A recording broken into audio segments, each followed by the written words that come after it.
Polda Metro Jaya bergerak merespons laporan dugaan penistaan agama yang dilakukan komika Panji Pragiwaksono dalam pertunjukan stand-up komedi bertajuk Mensrea. Polisi mulai melakukan analisis terhadap sejumlah barang bukti yang dilampirkan pelapor.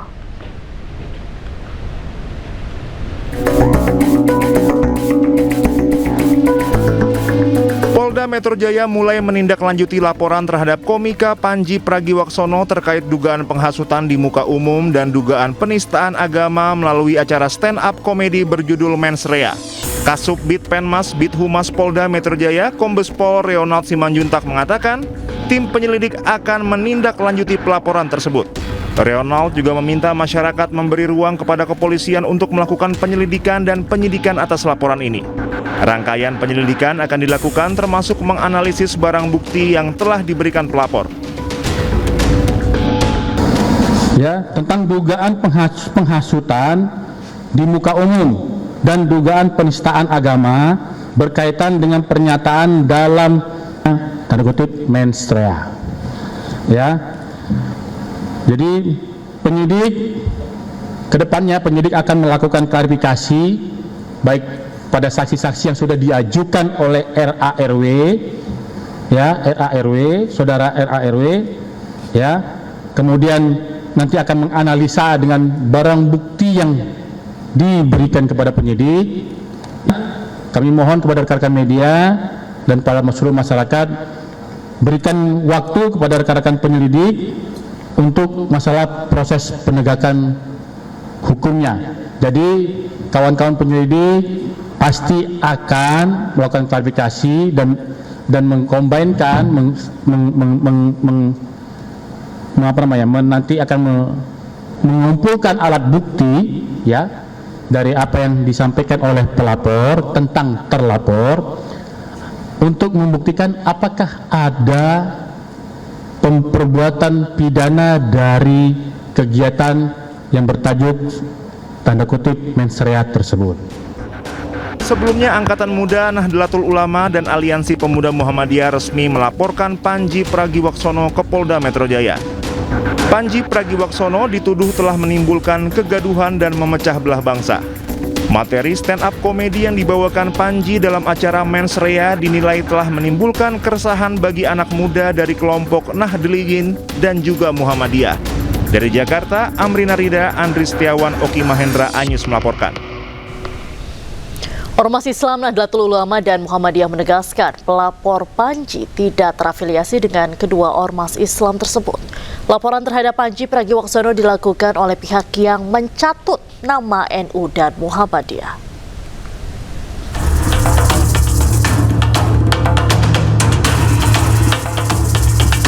Panggung komedi tanah air menjadi sorotan usai materi dalam tayangan bertajuk Mensrea komika Panji Pragiwaksono dilaporkan ke polisi. Materi yang disampaikan Panji dianggap bermuatan fitnah dan memicu kegaduhan tanah air.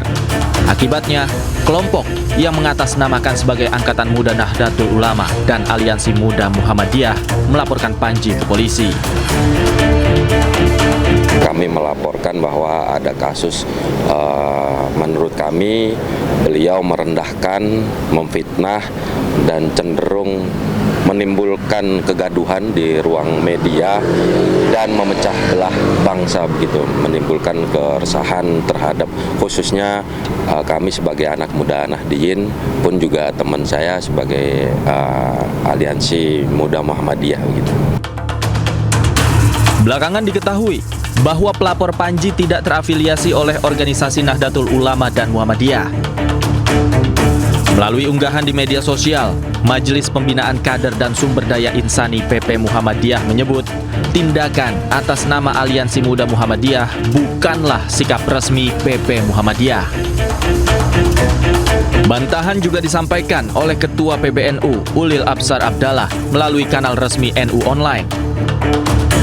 Ulil menyebut organisasi pelapor Panji Pragiwaksono bukan bagian dari PBNU.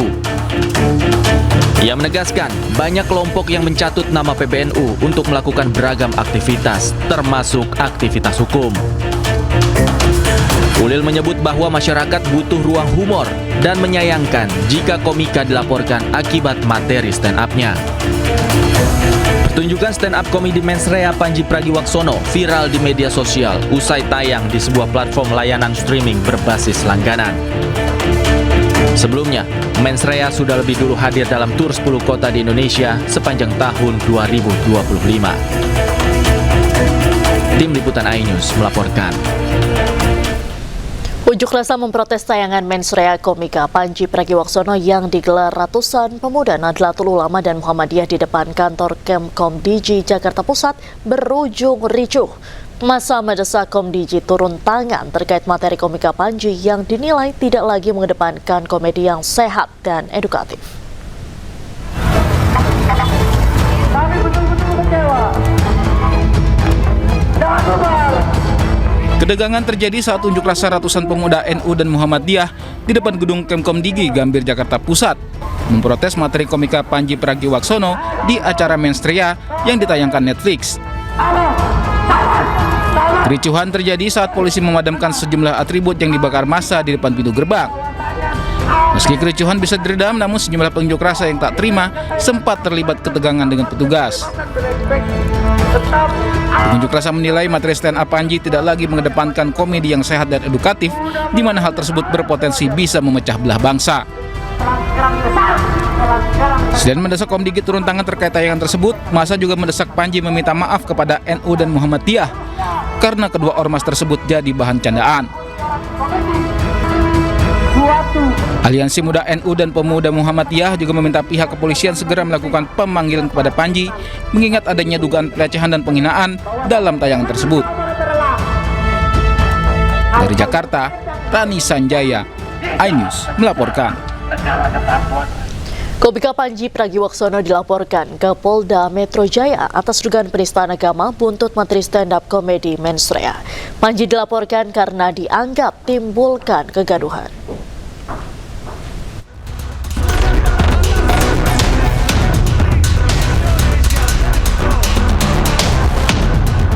Inilah cuplikan materi stand-up komedi dalam pertunjukan mensrea yang dibawakan komika Panji Pragiwaksono. Pertunjukan ini berujung pelaporan ke Polda Metro Jaya pada Rabu malam. Panji dilaporkan Angkatan Muda Nahdlatul Ulama dan Aliansi Muda Muhammadiyah karena materi mensrea dianggap merendahkan, memfitnah, dan menimbulkan kegaduhan. Kami melaporkan bahwa ada kasus menurut kami beliau merendahkan, memfitnah, dan cenderung menimbulkan kegaduhan di ruang media dan memecah belah bangsa begitu, menimbulkan keresahan terhadap khususnya kami sebagai anak muda Nahdliyin pun juga teman saya sebagai Aliansi Muda Muhammadiyah begitu. Lanjuti kalau bisa ya secepatnya untuk dipanggil untuk diklarifikasi dan kalau memang ada berikut dengan bukti-bukti yang kita lampirkan bisa ditindaklanjuti ya secepatnya bisa diproses begitu. Panji itu sementara Menko Polhukam periode 2019-2024 Mahfud MD dalam podcast Terus Terang menyebut akan membela Panji Pragiwaksono terkait pertunjukan stand-up komedi mensrea tidak bisa dihukum. Mahfud menyampaikan pandangannya secara lugas terkait hukum, kekuasaan serta ruang kebebasan berpendapat yang dinilainya semakin menyempit. Seterusnya gitu. Panji itu Pak Mahfud mengatakan Gibran mengantuk, ya. Itu kan subjektif sekali kalau nanti dianggap bahwa ini menghina atau mengkritik. Dua hal. Pertama orang bilang orang mengantuk tuh masa menghina. Misalnya Mas Yusuf, kamu kok ngantuk? Apa-apa orang ngantuk biasa. Kita bisa mengatakan begitu Pak, tapi kalau aparat hukumnya mengatakan masuk kategori menghina. Tapi kalau itu dianggap menghina, khusus untuk kasus Panji Pragiwaksono ini tidak bisa dihukum. Tidak bisa dihukum. Tidak kan? bisa dihukum. Karena ketentuan ini dimuat di dalam KUHP baru yang berlaku sejak tanggal 2. Oh, karena waktunya dia belum mengatakan berlaku. Bulan Desember. Iya. Meskipun baru tayang sekarang lah ya hari-hari ini gitu ya. Iya, tapi kan peristiwa pertamanya dia bilang kapan? Kalau ditalang besok tahun depan lagi, ya tetap peristiwanya itu akan dihitung kapan dia mengatakan itu. Kalau Panji tenang, Anda tidak akan dihukum. Tidak akan dihukum Mas Panji, tenang. Nanti saya yang bela. Sementara Polda Metro Jaya mulai menindaklanjuti laporan polisi terhadap komika Panji Pragiwaksono terkait pertunjukan stand-up komedi Mensrea yang viral di media sosial usai tayang di sebuah platform layanan streaming berbasis langganan. Dari Jakarta, Tim Liputan iNews melaporkan.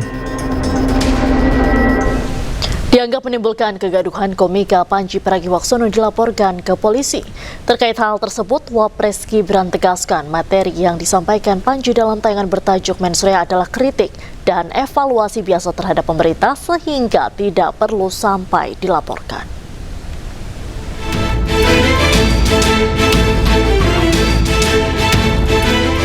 Panji Pragiwaksono ramai mendapat sorotan terkait materi stand-up komedi Mensrea miliknya. Bahkan, Angkatan Muda Nahdlatul Ulama dan Aliansi Muda Muhammadiyah membuat laporan ke Polda Metro Jaya terhadap Panji karena dianggap menimbulkan kegaduhan. Terkait hal itu, Wakil Presiden RI Gibran Rakabuming Raka menyampaikan tidak perlu sampai dilaporkan. Materi yang disampaikan Panji sebagai bentuk kritik dan evaluasi biasa terhadap pemerintah. Sementara materi stand-up komedi Mensrea milik Panji Pragiwaksono yang menyebut fisik Wapres Gibran undang sejumlah respon dari publik figur. Musisi sekaligus dokter bedah plastik Dr. Teguh Adi Fitrian atau Tompi merespon materi stand-up komedi Mensrea milik Panji Pragiwaksono yang menyebut mata Wakil Presiden RI Gibran Rakabuming Raka ngantuk. Dalam media sosial Instagram, Tompi menilai candaan yang menyinggung kondisi fisik bukanlah bentuk kritik yang cerdas. Apa yang terlihat mengantuk pada mata dalam dunia medis dikenal sebagai ptosis, yakni suatu kondisi anatomis yang bisa bersifat bawaan, fungsional, atau medis. Tompi juga menegaskan bahwa martabat manusia seharusnya tidak menjadi punchline atau kalimat pamungkas dalam humor.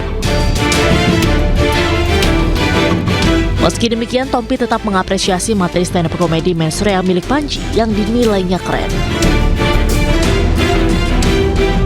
Sementara itu, melalui media sosial X, Dr. Tifauzia Tiasuma menyebut lebih baik dikatain ngantukan daripada ptosis. Karena menurutnya dalam pendekatan evidence-based medicine, ptosis tidak sekedar persoalan kelopak mata turun, melainkan bisa berkaitan dengan kondisi kesehatan tertentu. Tim Liputan iNews melaporkan. Komika Panji Pragiwaksono merespon terkait laporan polisi yang ditujukan kepadanya imbas dari materi stand-up komedi dalam pertunjukan Mensrea yang dinilai membuat kegaduhan. Alih-alih menunjukkan kekhawatiran, Panji justru mengungkapkan rasa terima kasih atas gelombang dukungan yang ia terima dari masyarakat. Apa kabar Indonesia? Gue cuma mau bilang terima kasih untuk dukungannya, untuk doanya. Banyak banget yang ngedoain yang baik-baik ke gue. Gue juga baik-baik aja. Gue lagi di New York habis ngisi siaran dan sekarang lagi mau balik ke rumah. Lapar, mau balik ke anak-anak dan istri dan makan malam sama mereka. Semoga lu juga sehat, semoga lu juga baik-baik aja. I love you guys. Dan terima kasih sudah mencintai kesenian stand-up komedi. Moga-moga gue masih punya banyak perkomedian untuk Anda. Bye. Anda kembali di iNews Sore pemirsa. Polda Metro Jaya bergerak merespons laporan dugaan penistaan agama yang dilakukan komika Panji Pragiwaksono dalam pertunjukan stand-up komedi bertajuk Mensrea. Polisi mulai melakukan analisis terhadap sejumlah barang bukti yang dilampirkan pelapor.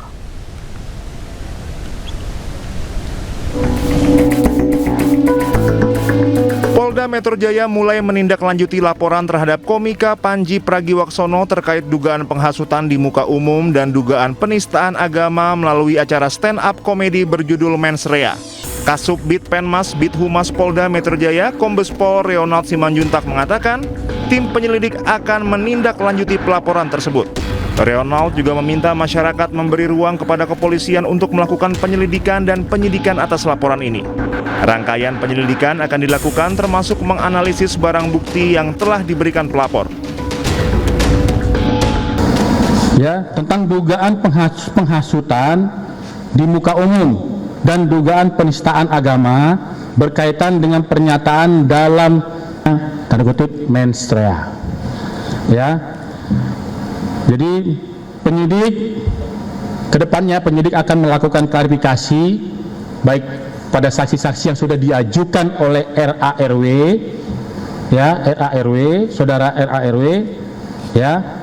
Kemudian nanti akan menganalisa dengan barang bukti yang diberikan kepada penyidik. Kami mohon kepada rekan-rekan media dan para seluruh masyarakat, berikan waktu kepada rekan-rekan penyelidik untuk masalah proses penegakan hukumnya. Jadi kawan-kawan penyelidik pasti akan melakukan klarifikasi dan mengkombinkan, nanti akan mengumpulkan alat bukti, ya, dari apa yang disampaikan oleh pelapor tentang terlapor untuk membuktikan apakah ada perbuatan pidana dari kegiatan yang bertajuk tanda kutip mens rea tersebut. Sebelumnya, Angkatan Muda Nahdlatul Ulama dan Aliansi Pemuda Muhammadiyah resmi melaporkan Panji Pragiwaksono ke Polda Metro Jaya. Panji Pragiwaksono dituduh telah menimbulkan kegaduhan dan memecah belah bangsa. Materi stand-up komedi yang dibawakan Panji dalam acara Mens Rea dinilai telah menimbulkan keresahan bagi anak muda dari kelompok Nahdliyin dan juga Muhammadiyah. Dari Jakarta, Amrina Rida, Andri Setiawan, Oki Mahendra, Anyus melaporkan. Ormas Islam Nahdlatul Ulama dan Muhammadiyah menegaskan pelapor Panji tidak terafiliasi dengan kedua ormas Islam tersebut. Laporan terhadap Panji Pragiwaksono dilakukan oleh pihak yang mencatut nama NU dan Muhammadiyah.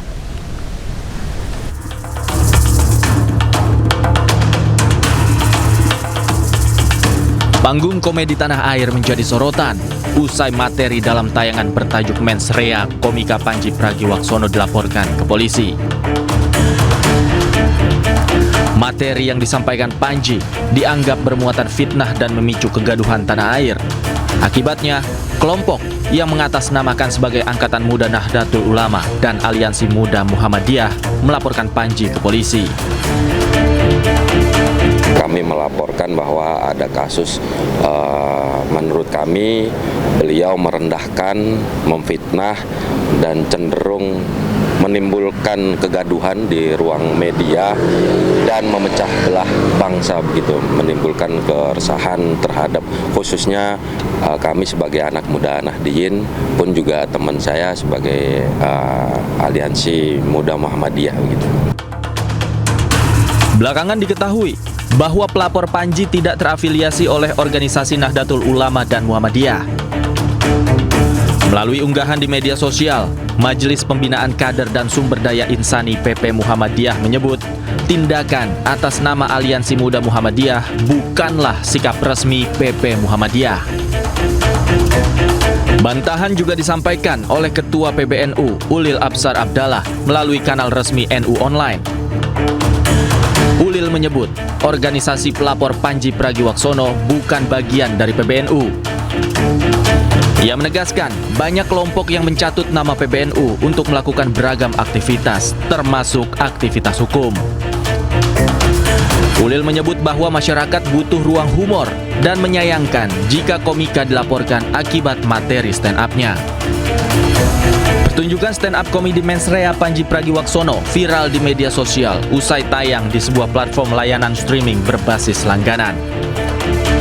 Sebelumnya, Mens Rea sudah lebih dulu hadir dalam tur 10 kota di Indonesia sepanjang tahun 2025. Tim Liputan iNews melaporkan.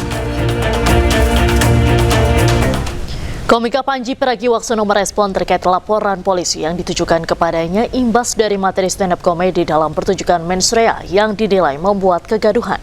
Alih-alih menunjukkan kekhawatiran, Panji justru mengungkapkan rasa terima kasih atas gelombang dukungan yang ia terima dari masyarakat. Apa kabar Indonesia? Gue cuma mau bilang terima kasih untuk dukungannya, untuk doanya. Banyak banget yang ngedoain yang baik-baik ke gue. Gue juga baik-baik aja. Gue lagi di New York habis ngisi siaran dan sekarang lagi mau balik ke rumah. Lapar, mau balik ke anak-anak dan istri dan makan malam sama mereka. Semoga lu juga sehat, semoga lu juga baik-baik aja. I love you guys dan terima kasih sudah mencintai kesenian stand up comedy. moga-moga gue masih punya banyak perkomedian untuk Anda. Bye. Benarkah PBNU dan Muhammadiyah tidak melaporkan Panji Pragiwaksono? Dan apakah Panji bisa terjerat KUHP yang baru? Untuk membahasnya sudah bergabung bersama kami Ketua PBNU Rumadi Ahmad dan pakar hukum pidana Abdul Fikar Hajar. Selamat sore Bapak-Bapak, apa kabarnya? Selamat sore. Selamat sore Pak Fikar. Selamat sore Pak Rumadi. Baik, saya ke Pak Rumadi terlebih dahulu. Pak, boleh ditegaskan kembali, pelapor ini berasal dari Angkatan Muda Nahdlatul Ulama. Memiliki afiliasi atau tidak dengan NU? Saya pastikan nama organisasi itu tidak dikenal di lingkungan struktur Nahdlatul Ulama ya. Meskipun saya tidak menutup kemungkinan memang teman-teman yang melaporkan itu secara kultural barangkali memang menjadi bagian dari NU, tapi yang ingin saya pastikan bahwa organisasi Nahdlatul Ulama, jadi secara jamiah Nahdlatul Ulama tidak tahu-menau dengan laporan tersebut, proses pelaporan itu. Dan saya kira memang dengan pencatutan nama Nahdlatul Ulama itu NU secara organisasi tentu dirugikan karena seolah-olah Nahdlatul Ulama berada dalam kelompok yang melaporkan itu, padahal tidak gitu. Baik, apakah NU akan menempuh langkah hukum terkait dengan pencatutan ini, Pak?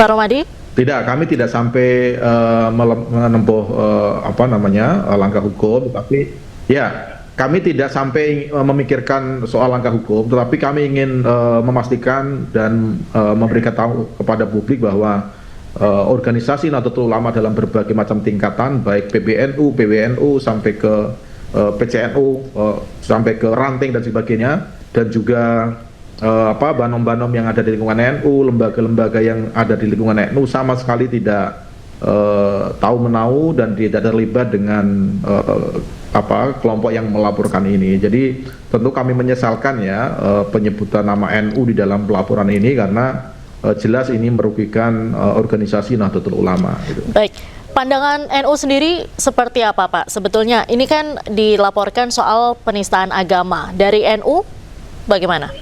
Menurut saya laporan penistaan agama dalam kasus Panji terlalu berlebihan lah ya. Pertama, kita tentu membutuhkan ruang publik yang sehat, ruang publik di mana orang bisa mengekspresikan berbagai macam pikiran dan gagasannya. Apalagi ini melalui stand up komedi ya. Stand up komedi itu naturnya ya komedi gitu. Nah, komedi itu tentu dia punya punya pakemnya sendiri, punya langgamnya sendiri gitu. Jadi justru dengan mudah melaporkan seperti ini, apalagi dengan tuduhan penistaan agama, saya kira ini mempersempit ruang ekspresi di publik. Yang justru sekarang ini kita butuhkan, bahwa ruang ekspresi, ruang untuk menyampaikan pendapat itu menurut saya harus kita jaga bersama-sama, dan jangan dengan seperti ini kemudian dilaporkan polisi, apalagi atas nama penodaan agama, penistaan agama. Saya kira terlalu berlebihan. Baik, saya ke Pak Fikar. Pak Fikar, kalau dilihat dari KUHP baru, apakah Panji bisa dipidana, Pak? Kalau dilihat peristiwanya ya, maka itu bagian dari pagelaran seni sebenarnya, kan begitu ya, pagelaran atau ekspresi yang dilakukan melalui kesenian gitu. Nah, karena itu kacamatanya sebenarnya harusnya dilihatnya seperti itu, seperti tadi dikatakan Pak Rumadi ya, mestinya dilihatnya dalam konteks seperti itu gitu. Tetapi juga bahwa di dalam konteks apapun gitu ya, ada batasan-batasan yang memang juga harus diperhatikan di sisi yang lain gitu ya, terutama terhadap kepentingan yang ada, dalam hal ini kepentingan umum yang bisa diwujudkan dalam konteks kepentingan masing-masing pribadi orang ya, atau juga kepentingan organisasi dan sebagainya gitu. Baik, beberapa waktu lalu Profesor Mahfud MD sempat menyampaikan bahwa Panji ini tidak bisa dipidana karena kejadian saat ia menyampaikan ini jauh sebelum KUHP baru ini berlaku tanggal 2 Januari 2026. Karena kita ketahui untuk Mens Rea sendiri pertunjukannya itu tanggal 30 Agustus 2025 tapi baru ditayangkan di Desember 2025. Ini bagaimana Pak tanggapannya? Iya, betul yang dikatakan Pak Mahfud. Jadi KUHP yang baru itu nggak bisa retroaktif gitu ke belakang gitu, ya, berlaku ke belakang nggak bisa ya, karena semua undang-undang itu berlakunya ke depan gitu. Undang-undang yang dibuat dia baru berlaku ke depan. Nah, bagaimana kalau itu terjadi belum ada undang-undangnya atau belum ada aturannya umpamanya, ya artinya nggak bisa tidak bisa dipidanakan atau dijerat oleh undang-undangnya. Atau kalau ada undang-undang yang lama, nah kalau mau diterapkan adalah undang-undang yang lama. Tapi betul nggak menurut undang-undang yang lama itu juga sebuah pelanggaran? Nah itu persoalannya di situ. Gitu. Nah, Pak Fikar sendiri melihat ini merupakan penistaan agama atau tidak? Menurut saya ini bagian dari ekspresi kesenian, gitu ya. Dan yang namanya stand up comedy, kemudian artikel di sebuah media umpamanya ya, kemudian ada wadah-wadah lain untuk berkreasi yang mencerminkan ini. Saya kira itu itu forumnya gitu. Baik. Jadi artinya kalau ada orang yang punya kepentingan atau kepentingannya merasa di ini, maka media itu harus digunakan juga gitu ya, dengan menggunakan media yang sama gitu. Mestinya itu yang terjadi sebenarnya seperti itu. Nah persoalannya apakah umpamanya kalau ada yang sekarang ini menamakan dirinya umpamanya kepentingan organisasi NU gitu ya, organisasi NU. Nah artinya itu ada otoritasnya yang punya kewenangan gitu, ya. Bukan berarti setiap orang bisa mengatasnamakan gitu, tetapi karena dia sudah menyebut satu terminologi NU itu tadi, gitu ya, maka isinya yang punya kewenangan, yang punya hak untuk melaporkan atau untuk yang mempunyai otoritas itu adalah lembaga resminya gitu ya, bukan orang per orang yang kemudian bisa mengatasnamakan lembaga itu. Begitu Mbak. Baik, dari NU sendiri bagaimana Pak tanggapannya? Ya tentu seperti yang tadi saya sampaikan ya, bahwa NU sama sekali tidak terlibat dalam proses pelaporan ini, dan kami sih mengharapkan teman-teman di kepolisian juga profesional dalam menangani kasus ini. Apalagi tadi seperti yang disebutkan oleh Pak Fikar bahwa mereka menggunakan nama Nahdlatul Ulama. Nah, perlu dipahami bahwa Nahdlatul Ulama itu adalah sebuah organisasi yang di dalamnya ada aturan-aturan, ada ketentuan-ketentuan organisasi yang harus ditaati. Nanti tinggal polisi saya kira harus melihat apakah teman-teman yang mengatakan Angkatan Muda Nahdlatul Ulama itu legal standing-nya seperti apa? Apakah mereka hanya sekedar mencatut atau organisasi yang legal punya legal standing atau seperti apa? Nanti saya kira dari sisi itu teman-teman kepolisian saya harap bisa profesional. Itu dari sisi NU. Dan dari sisi yang lain saya kira untuk substansi yang dilaporkan, kita semua tentu mempunyai concern bahwa jangan sampai ruang publik, ruang ekspresi seperti ini itu menjadikan orang takut untuk berkesenian, takut untuk berkomedi. Saya kira dalam situasi seperti sekarang ini ya, dunia yang penuh ketegangan, orang itu membutuhkan ruang-ruang ekspresi komedi yang itu bisa menjadi saluran orang mentertawakan diri sendiri dan sebagainya. Dan jangan yang kayak gini kemudian karena tidak setuju, tidak suka, kemudian dilaporkan polisi. Kalau ngomong tidak suka misalnya Mbak, itu kan juga di dalam setapnya Panji itu kan nyinggung-nyinggung soal ada tambang segala macam itu NU pantas tersinggung sebenarnya, tapi kami sadar itu bukan ranahnya untuk melaporkan hal seperti ini ke polisi. Itu sebagai bagian dari kebebasan berekspresi yang sama-sama harus kita hormati. Baik, Pak Fikar, komedian seperti Panji apakah layak dipidana karena mengkritisi atau mengeluarkan keresahan-keresahan yang sebetulnya ini memang terjadi di masyarakat gitu, Pak? Iya, seperti yang dikatakan Pak Rumadi itu tadi, komedi ini bagian dari kesenian sebenarnya, kesenian, dan semua kesenian itu adalah ruang ekspresi. Ya, karena kita mengatasnamakan kesenian, artinya di situ ada keindahan. Sebenarnya itu ininya ya, di ruang kesenian itu ruang yang memang menampilkan keindahan. Nah, keindahan itu bisa diciptakan tidak melulu hanya dari umpamanya kata-kata yang baik, sesuatu yang terlihat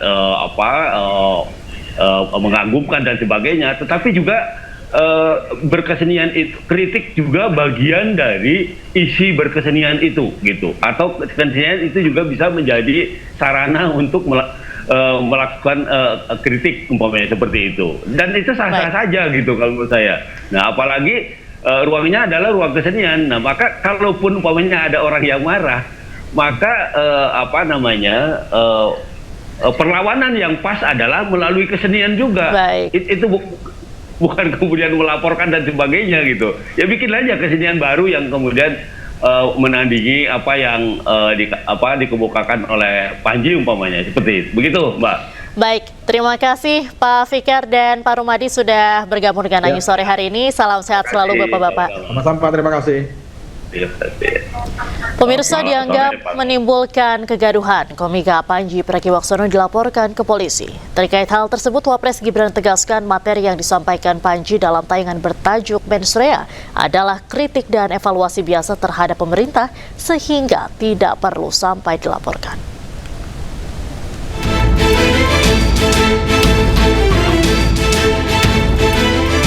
Panji Pragiwaksono ramai mendapat sorotan terkait materi stand-up komedi Mensrea miliknya. Bahkan, Angkatan Muda Nahdlatul Ulama dan Aliansi Muda Muhammadiyah membuat laporan ke Polda Metro Jaya terhadap Panji karena dianggap menimbulkan kegaduhan. Terkait hal itu, Wakil Presiden RI Gibran Rakabuming Raka menyampaikan tidak perlu sampai dilaporkan. Materi yang disampaikan Panji sebagai bentuk kritik dan evaluasi biasa terhadap pemerintah. Sementara materi stand-up komedi Mensrea milik Panji Pragiwaksono yang menyebut fisik Wapres Gibran undang sejumlah respon dari publik figur. Musisi sekaligus dokter bedah plastik Dr. Teguh Adi Fitrian atau Tompi merespon materi stand-up komedi Mensrea milik Panji Pragiwaksono yang menyebut mata Wakil Presiden RI Gibran Rakabuming Raka ngantuk.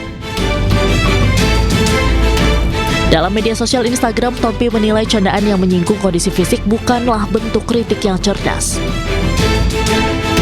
Apa yang terlihat mengantuk pada mata dalam dunia medis dikenal sebagai ptosis, yakni suatu kondisi anatomis yang bisa bersifat bawaan, fungsional, atau medis.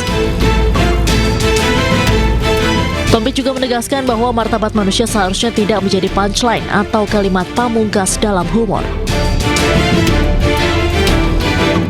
Meski demikian, Tompi tetap mengapresiasi materi stand-up komedi Mensrea milik Panji yang dinilainya keren. Sementara itu, melalui media sosial X, Dr. Tifauzia Tiasuma menyebut lebih baik dikatain gantungan daripada ptosis. Karena menurutnya dalam pendekatan evidence-based medicine, ptosis tidak sekedar persoalan kelopak mata turun, melainkan bisa berkaitan dengan kondisi kesehatan tertentu. Tim Liputan News melaporkan. Polda Metro Jaya bergerak merespons laporan dugaan penistaan agama yang dilakukan oleh komika Panji Pragiwaksono dalam pertunjukan stand-up komedi bertajuk Mensrea. Polisi mulai melakukan analisis terhadap sejumlah barang bukti yang dilampirkan oleh pelapor.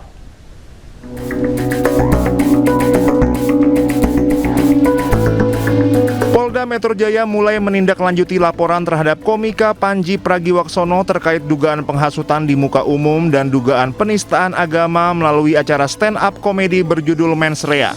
Kasubdit Penmas Bithumas Polda Metro Jaya, Kombes Pol Ronald Simanjuntak mengatakan, tim penyelidik akan menindaklanjuti pelaporan tersebut.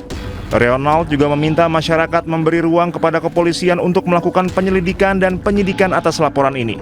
Rangkaian penyelidikan akan dilakukan termasuk menganalisis barang bukti yang telah diberikan pelapor.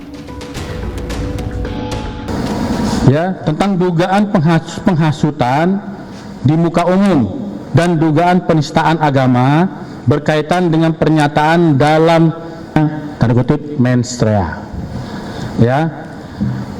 Jadi kedepannya penyidik akan melakukan klarifikasi baik pada saksi-saksi yang sudah diajukan oleh RARW, ya, RARW, saudara RARW, ya. Kemudian nanti akan menganalisa dengan barang bukti yang diberikan kepada penyidik. Kami mohon kepada rekan-rekan media dan para seluruh masyarakat, berikan waktu kepada rekan-rekan penyelidik untuk masalah proses penegakan hukumnya. Jadi kawan-kawan penyelidik pasti akan melakukan klarifikasi dan mengkombinkan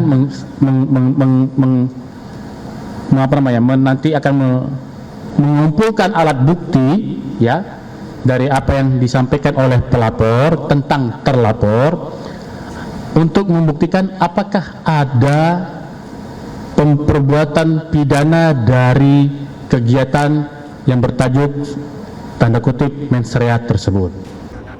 Sebelumnya, Angkatan Muda Nahdlatul Ulama dan Aliansi Pemuda Muhammadiyah resmi melaporkan Panji Pragiwaksono ke Polda Metro Jaya. Panji Pragiwaksono dituduh telah menimbulkan kegaduhan dan memecah belah bangsa. Materi stand-up komedi yang dibawakan Panji dalam acara Mens Rea dinilai telah menimbulkan keresahan bagi anak muda dari kelompok Nahdliyin dan juga Muhammadiyah. Dari Jakarta, Amrina Rida, Andri Setiawan, Oki Mahendra, Anyus melaporkan. Ormas Islam Nahdlatul Ulama dan Muhammadiyah menegaskan pelapor Panji tidak terafiliasi dengan kedua ormas Islam tersebut. Laporan terhadap Panji Pragiwaksono dilakukan oleh pihak yang mencatut nama NU dan Muhammadiyah.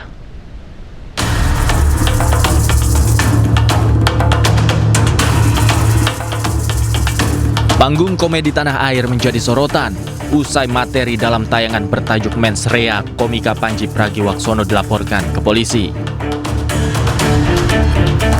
Materi yang disampaikan Panji dianggap bermuatan fitnah dan memicu kegaduhan tanah air. Akibatnya, kelompok yang mengatasnamakan sebagai Angkatan Muda Nahdlatul Ulama dan Aliansi Muda Muhammadiyah melaporkan Panji ke polisi. Kami melaporkan bahwa ada kasus, menurut kami beliau merendahkan, memfitnah, dan cenderung menimbulkan kegaduhan di ruang media dan memecah belah bangsa, begitu, menimbulkan keresahan terhadap khususnya kami sebagai anak muda Nahdliyin pun juga teman saya sebagai Aliansi Muda Muhammadiyah, begitu. Belakangan diketahui bahwa pelapor Panji tidak terafiliasi oleh organisasi Nahdlatul Ulama dan Muhammadiyah. Melalui unggahan di media sosial, Majelis Pembinaan Kader dan Sumber Daya Insani PP Muhammadiyah menyebut tindakan atas nama Aliansi Muda Muhammadiyah bukanlah sikap resmi PP Muhammadiyah. Bantahan juga disampaikan oleh Ketua PBNU Ulil Absar Abdallah melalui kanal resmi NU Online. Ulil menyebut organisasi pelapor Panji Pragiwaksono bukan bagian dari PBNU. Ia menegaskan banyak kelompok yang mencatut nama PBNU untuk melakukan beragam aktivitas, termasuk aktivitas hukum. Ulil menyebut bahwa masyarakat butuh ruang humor dan menyayangkan jika komika dilaporkan akibat materi stand-up-nya. Pertunjukan stand-up komedi Mens Rea Panji Pragiwaksono viral di media sosial usai tayang di sebuah platform layanan streaming berbasis langganan. Sebelumnya, Mens Rea sudah lebih dulu hadir dalam tur 10 kota di Indonesia sepanjang tahun 2025. Tim Liputan iNews melaporkan. Unjuk rasa memprotes tayangan Mens Rea, komika Panji Pragiwaksono yang digelar ratusan pemuda Nahdlatul Ulama dan Muhammadiyah di depan kantor Kemkomdigi Jakarta Pusat berujung ricuh. Massa mendesak Komdigi turun tangan terkait dengan materi komika Panji yang dinilai tidak lagi mengedepankan komedi yang sehat dan edukatif. Kami betul-betul kecewa. Jangan bubar. Ketegangan terjadi saat unjuk rasa ratusan pemuda NU dan Muhammadiyah di depan gedung Kemkom Digi, Gambir, Jakarta Pusat, memprotes materi komika Panji Pragiwaksono di acara Menstria yang ditayangkan Netflix. Kericuhan terjadi saat polisi memadamkan sejumlah atribut yang dibakar massa di depan pintu gerbang. Meski kericuhan bisa diredam, namun sejumlah pengunjuk rasa yang tak terima sempat terlibat ketegangan dengan petugas. Pengunjuk rasa menilai materi stand up Panji tidak lagi mengedepankan komedi yang sehat dan edukatif, di mana hal tersebut berpotensi bisa memecah belah bangsa. Selain mendesak Komdigi turun tangan terkait tayangan tersebut, massa juga mendesak Panji meminta maaf kepada NU dan Muhammadiyah karena kedua ormas tersebut jadi bahan candaan. Aliansi Muda NU dan Pemuda Muhammadiyah juga meminta pihak kepolisian segera melakukan pemanggilan kepada Panji, mengingat adanya dugaan pelecehan dan penghinaan dalam tayangan tersebut. Dari Jakarta, Rani Sanjaya, iNews melaporkan. Komika Panji Pragiwaksono dilaporkan ke Polda Metro Jaya atas dugaan penistaan agama. Buntut materi stand up komedi Mensrea, Panji dilaporkan karena dianggap menimbulkan kegaduhan.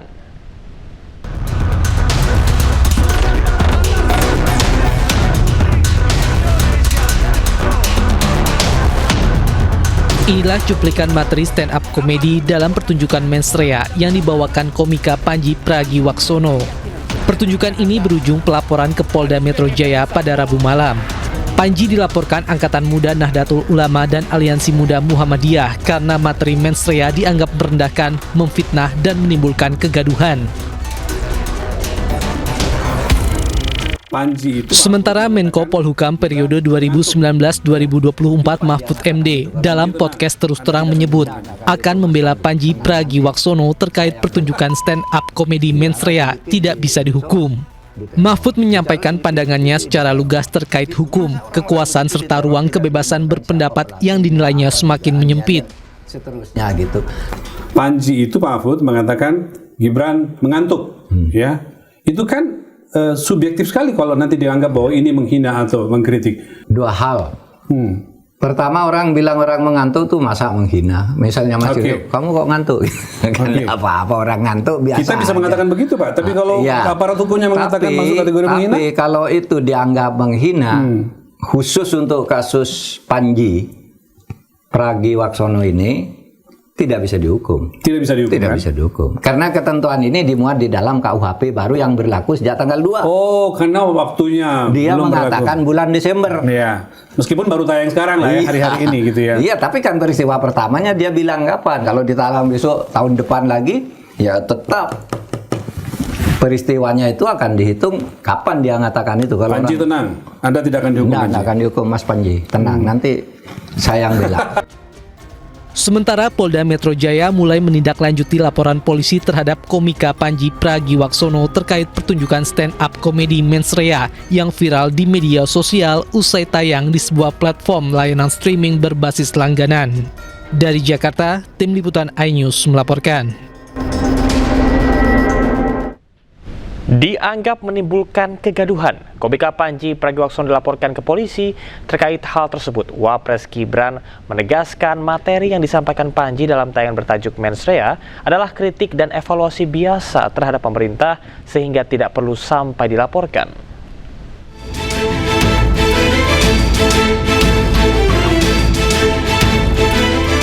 Panji Pragiwaksono ramai mendapat sorotan terkait materi stand up komedi Mensrea miliknya.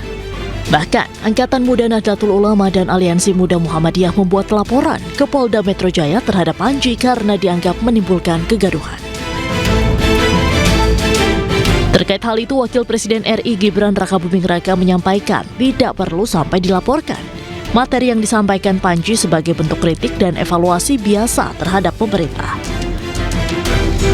Sementara materi stand-up komedi Mensrea milik Panji Pragiwaksono yang menyebut fisik Wapres Gibran undang sejumlah respon dari publik figur. Musisi sekaligus dokter bedah plastik Dr. Teguh Adi Fitrian atau Tompi merespon materi stand-up komedi Mensrea milik Panji Pragiwaksono yang menyebut mata Wakil Presiden RI Gibran Rakabuming Raka ngantuk. Dalam media sosial Instagram, Tompi menilai candaan yang menyinggung kondisi fisik bukanlah bentuk kritik yang cerdas. Apa yang terlihat mengantuk pada mata dalam dunia medis dikenal sebagai ptosis, yakni suatu kondisi anatomis yang bisa bersifat bawaan, fungsional, atau medis. Tompi juga menegaskan bahwa martabat manusia seharusnya tidak menjadi punchline atau kalimat pamungkas dalam humor.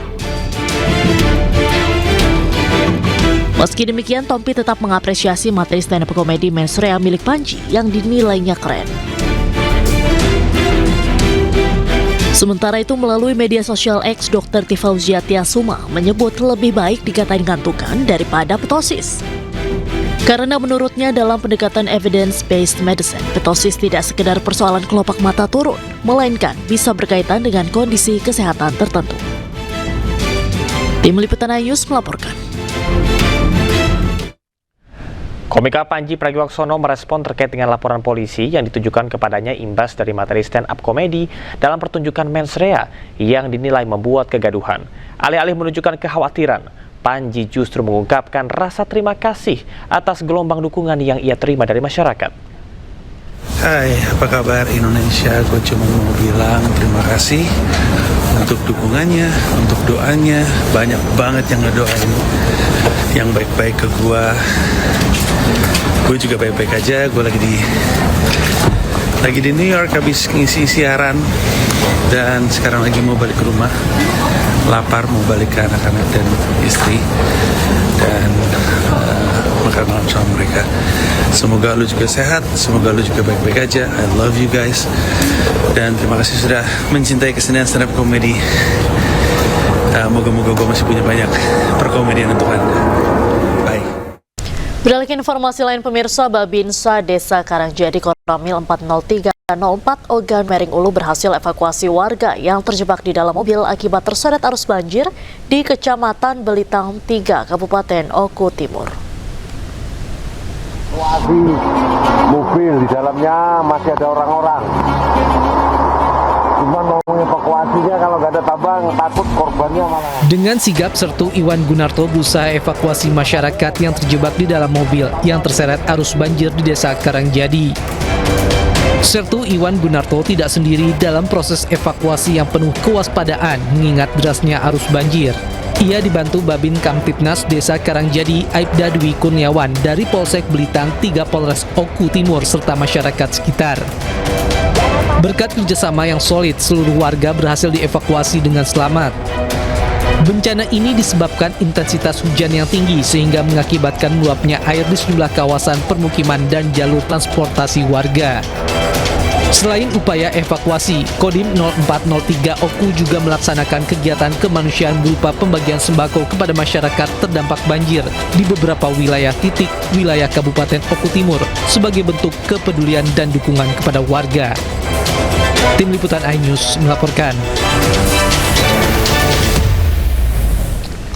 Banjir bandang yang membawa kayu gelondongan kembali menerjang Kabupaten Bener Meriah, Aceh.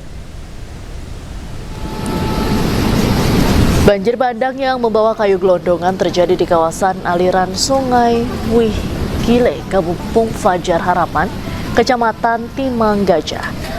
Material kayu yang terbawa arus banjir itu melintas di perkampungan warga dengan cukup deras yang membuat warga panik dan berhamburan keluar rumah. Menurut Pusat Data dan Informasi Posko Penanganan Bencana Hidrometeorologi Bener Meriah, air yang bawa material kayu tidak sempat meluap karena sungai yang dalam. Hingga saat ini belum ada laporan terkait kerusakan jembatan utama, khususnya di ruas Jalan Nasional Biret Takengon yang melintasi kampung tersebut.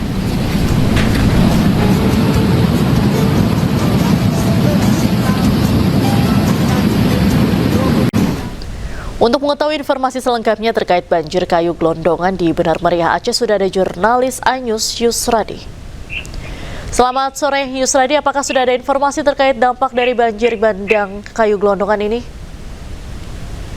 Baik, Diandra, bisa kami laporkan bahwa banjir yang membawa gelondongan kayu ini memang sempat membuat panik warga sekitar, khususnya warga Desa Damaran, karena derasnya air itu membuat kepanikan warga. Mereka takut sungai itu keluar dan berimbas ke perkampungan. Namun dari informasi yang kami dapatkan dari pemerintah setempat bahwa tidak ada kerusakan maupun korban jiwa dalam peristiwa kemarin yang terjadi kemarin. Demikian, Diandra.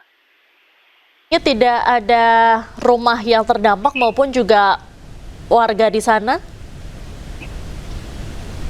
Baik, karena karena airnya tidak meluap, jadi itu tidak berpengaruh kepada perkampungan ataupun ke persawahan atau perkebunan warga yang ada di sekitar aliran sungai tersebut, ya. Baik, apakah dari pihak setempat sudah ada informasi bahwa kayu gelondongan ini berasal dari mana? Baik, dari informasi yang kita dapat dari pemerintah setempat, pihak yang berwenang, bahwa gelondongan kayu itu turun dari Gunung Burnitelo, itu aliran air yang dari sana. Karena intensitas hujan tinggi dalam beberapa hari ini, kayu-kayu tersebut terbawa arus dan mengalir di sungai Vigile. Demikian, Dara. Baik, kalau dilihat dari struktur kayu gelondongan yang terbawa arus tersebut, ini merupakan kayu pohon utuhkah atau seperti sudah dipotong begitu? Baik, dari apa yang kita lihat kemarin, itu kayu-kayu itu adalah kayu utuh, bukan kayu potongan atau yang disusul. Demikian, Dara. Baik, terima kasih Yusradi melaporkan langsung dari Bener Meriah, Aceh. Selamat sore, selamat kembali bertugas. Pemirsa, kita beralih ke informasi selanjutnya. Lokasi sinkhole atau tanah persawahan yang ambles di Kabupaten 50 Kota Sumatera Barat kini ramai didatangi warga. Pengunjung dari luar daerah pun berdatangan karena penasaran dengan fenomena alam yang muncul secara tiba-tiba.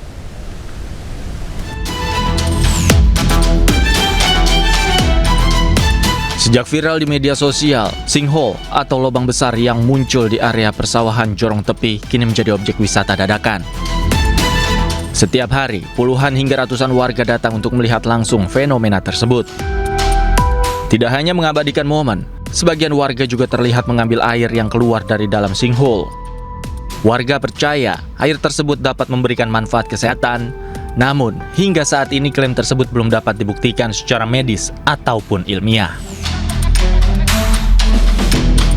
Sementara itu, Badan Geologi Kementerian SDM mengukur kedalaman sinkhole. Sinkhole diduga terjadi akibat kondisi geologi kawasan yang didominasi batuan kapur. Batuan jenis ini mudah mengalami pelarutan oleh air sehingga membentuk rongga di bawah tanah yang pada akhirnya amblas. Masih ada potensi untuk runtuhan susulan. Nah, mudah-mudahan ini tidak terjadi, gitu. Tapi masih ada potensi karena dilihat dari gerusan-gerusan yang terjadi. Kami mengantisipasi dan menghimbau kepada semua masyarakat agar tidak mendekati lubang atau dari jarak yang agak jauh. Petugas menegaskan, sinkhole ini bukanlah objek wisata dan keselamatan masyarakat tetap menjadi prioritas utama. Dari Kabupaten 50 Kota Sumatera Barat, Agung Sulistyo, iNews melaporkan. Dalam rangka percepatan pemulihan pasca bencana, pembangunan Huntara terus dikebut. Hingga kini progres pengerjaan telah mencapai 36,5%.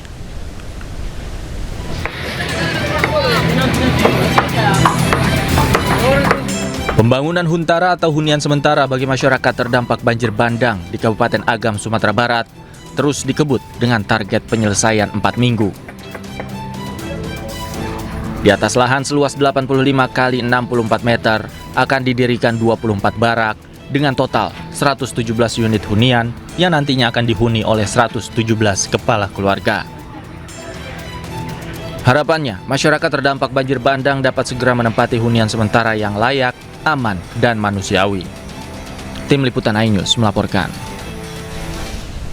Jembatan penghubung antara Kabupaten Nagan Raya dan Kabupaten Aceh Tengah resmi dibuka untuk umum. Jembatan penghubung ini dibangun sebagai upaya pemulihan infrastruktur pasca bencana hidrometeorologi yang terjadi pada November 2025 lalu.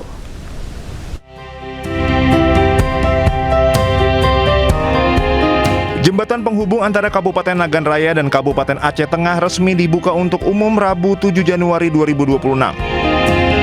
Peresmian jembatan berlokasi di Desa Blang Merandeh, Kecamatan Betong Ateh, Banggalang, Kabupaten Nagan Raya. Jembatan penghubung ini memiliki panjang 30 meter dengan lebar 4,2 meter dan kapasitas beban maksimal 30 ton. Jembatan penghubung ini dibangun sebagai upaya pemulihan infrastruktur pasca bencana hidrometeorologi yang terjadi pada November 2025 lalu. Alhamdulillah, pekerjaan dapat berjalan lancar, kurang lebih 14 hari selesai. Bahwa jembatan yang sudah kita buat itu kemampuan kapasitas maksimalnya kurang lebihnya 30 ton.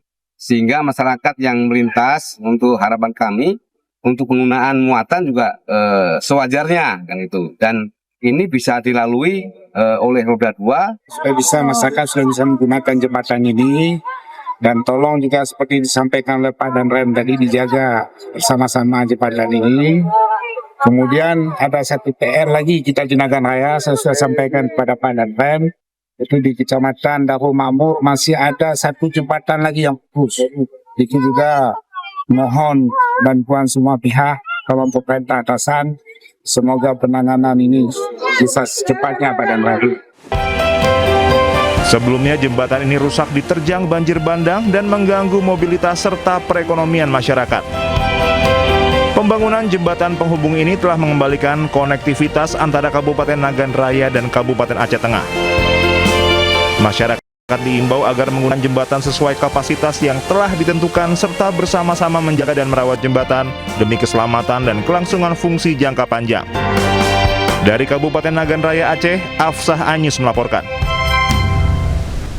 Anda kembali di Anyus Sore pemirsa. 2 tersangka kasus ijazah palsu Egy Sujana dan Damai Hari Lubis mendatangi kediaman Presiden ke-7 RI Joko Widodo di Solo, Jawa Tengah. Pertemuan tersebut digelar secara tertutup.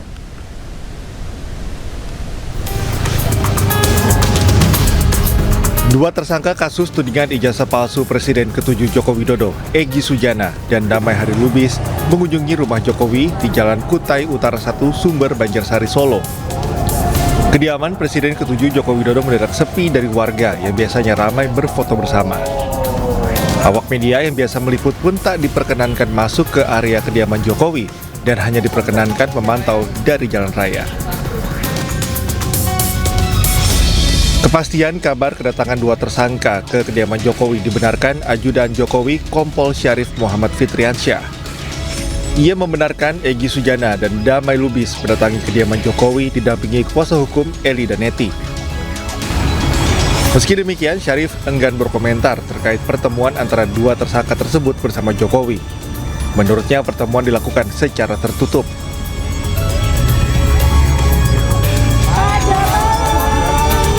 Diketahui sebelumnya 8 orang ditetapkan sebagai tersangka yang terdiri dari Roy Suryo CS dalam kasus tudingan ijazah palsu yang dilaporkan Presiden ke-7 Joko Widodo. Penetapan tersangka dibagi menjadi 2 klaster dan ke-8 tersangka dijerat pasal berlapis Undang-Undang ITE. Dari Solo, Jawa Tengah, Septiantoro, iNews melaporkan.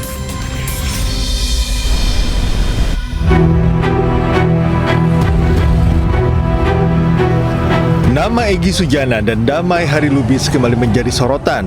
Usai keduanya diketahui menyambangi kediaman Presiden ke-7 Joko Widodo di tengah status keduanya sebagai tersangka kasus tudingan ijazah palsu Jokowi. Egy Sujana dan Damai Hari Lubis merupakan 2 dari 8 tersangka yang tergabung dalam klaster pertama penyidikan kasus ini. 5 tersangka di klaster pertama yakni Egy Sujana selaku pengacara, serta 4 aktivis yakni Kurnia Trirohyani,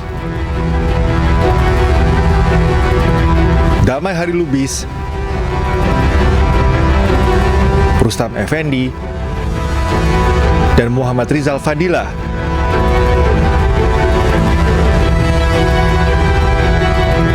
Para tersangka dijerat pasal berlapis dengan ancaman penjara 6 tahun atau denda 1 miliar rupiah. Sedangkan di klaster kedua terdapat 3 tersangka, yakni Roy Suryo, ahli telematika dan mantan Menpora, Rismon Hasiholan Sianipar, ahli digital forensik, dan Dr. Tifauzia Tiasuma, dokter sekaligus aktivis. Ketiga tersangka dijerat pasal berlapis dengan ancaman penjara 6 tahun atau denda 1 miliar rupiah. Sebelumnya, Jokowi melaporkan sejumlah nama atas pencemaran nama baik buntut tudingan ijazah palsu. Dalam laporan tersebut ada 12 nama yang dilaporkan. Kasus ini mencuat setelah Roy Suryo bersama beberapa pihak menggugat keaslian ijazah sarjana Jokowi dari Fakultas Kehutanan Universitas Gadjah Mada. Tim Liputan iNews melaporkan. Pemilik akun Sudirowi Budius Piliang merespon laporan Partai Demokrat terkait hoaks yang mengaitkan nama SBY dengan isu ijazah Joko Widodo. Melalui konferensi pers terlapor menyebut tak pernah menerima somasi Demokrat dan tak merasa menyebarkan fitnah. Bang Agri Fanani, pemilik akun media sosial Sudirowi Budius Piliang menolak meminta maaf dan meminta Partai Demokrat mencabut laporan di Polda Metro Jaya. Ia mengakui sebagai pendukung Jokowi garis keras, namun ia tak menerima jika Partai Demokrat melaporkan dirinya ke Polda Metro Jaya. Sudirowi juga mengatakan tidak menerima somasi yang dilayangkan oleh Demokrat dan menganggap Demokrat semena-mena terhadap dirinya. Baik, teman-teman, dalam ini, kalau mau saya cari panggung dari awal ketika saya dihubungin dengan banyak wartawan sudah saya okein, tapi saya tidak cari panggung karena sudah liar, makanya saya sekarang keluar.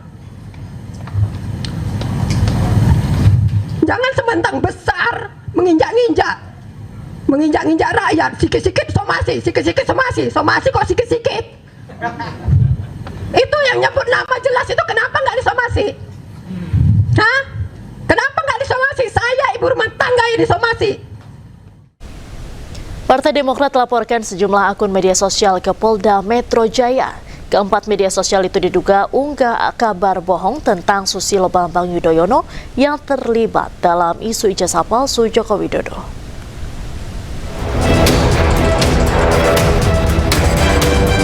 Partai Demokrat melaporkan 4 akun media sosial ke Polda Metro Jaya.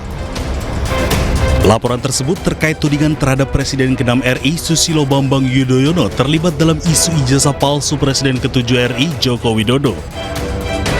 Terkait hal itu, Kabid Humas Polda Metro Jaya, Kombes Pol Budi Hermanto membenarkan bahwa seorang pengacara berinisial M yang melaporkan 4 media sosial yang diduga menyebarkan berita bohong.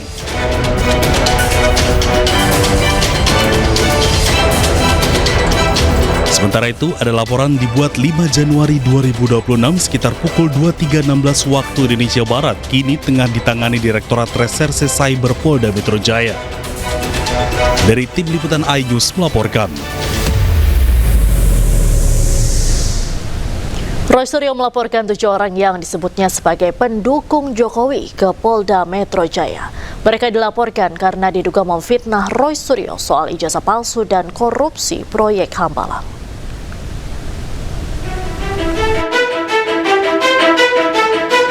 Roy Suryo melaporkan 7 orang yang disebutnya sebagai pendukung Joko Widodo ke Polda Metro Jaya. Ketujuh orang tersebut dilaporkan atas dugaan tentang pencemaran nama baik dan fitnah. Mereka diduga memfitnah Roy Suryo terkait kepemilikan ijazah palsu dan terlibat kasus proyek Hambalang. Roy Suryo telah melampirkan beragam alat bukti, mulai dari tangkapan layar, tautan, dan transkrip pernyataan ketujuh orang itu kepada polisi. Saya datang ke SPKT, Sentra Pelayanan Kepolisian Terpadu, ya, untuk membuat atau membuka laporan polisi dan sudah keluar STTLB-nya /B /1/1/2026 SPKT Polda Metro Jaya, laporan saya, ya. Saya dengan mohon maaf harus saya tutup beberapa yang sifatnya krusial, bukan apa-apa karena saya menghormati privasi saja. Dan saya telah melaporkan 7 orang. 7 orang itu ada rincinya, tapi yang dalam laporan ini memang disebut dan kawan-kawan. Ya, tapi dan kawan-kawannya pihak penyidik sudah mendapatkan karena kami sudah menyerahkan laporan berupa detail intinya seperti ini, lengkap dengan ada penjelasan di dalamnya tentang orang-orangnya, tentang buktinya, screen capture-nya, linknya, bahkan juga transkripnya sudah kita berikan semuanya. Petunjuk dan buktinya ada. Jadi kenapa kita melaporkan pasal 433 ayat 2 dan 434 ayat 1? Dalam laporan ini, para terlapor dibagi menjadi 2 klaster. Klaster pertama dilaporkan atas pencemaran nama baik, sementara klaster kedua dilaporkan atas fitnah keterlibatan Roy Suryo di kasus korupsi Hambalang. Dari Jakarta, Amrina Rida, Muhammad Zulkarnain, iNews melaporkan. Beralih ke informasi lain, pemirsa, Komisi Pemberantasan Korupsi telah menetapkan mantan Menteri Agama Yakut Khalil Qomas sebagai tersangka dalam kasus dugaan korupsi kuota haji di Kementerian Agama tahun 2023-2024. KPK juga menetapkan mantan staf sus Menteri Agama Isfa Abdal Aziz sebagai tersangka. KPK telah beberapa kali melakukan pemeriksaan kepada Yakut. Pemeriksaan pertama dilakukan pada Agustus 2025 dalam tahap penyelidikan. Kemudian pada September 2025, Yakut kembali diperiksa dalam tahap penyidikan. Kasus ini bermula dari pemberian kuota haji tambahan dari pemerintah Arab Saudi untuk Indonesia sebanyak 20.000 kuota. Kuota tersebut harusnya dibagikan 92% untuk kuota reguler dan 8% untuk kuota haji khusus. Namun, Yakut membagikan 10.000 kuota untuk reguler dan 10.000 kuota untuk haji khusus. KPK menduga kuota khusus tambahan tersebut malah diperjualbelikan. KPK menduga adanya aliran uang dari Biro Perjalanan dan Asosiasi Haji kepada pihak Kemenak atas kuota tambahan tersebut.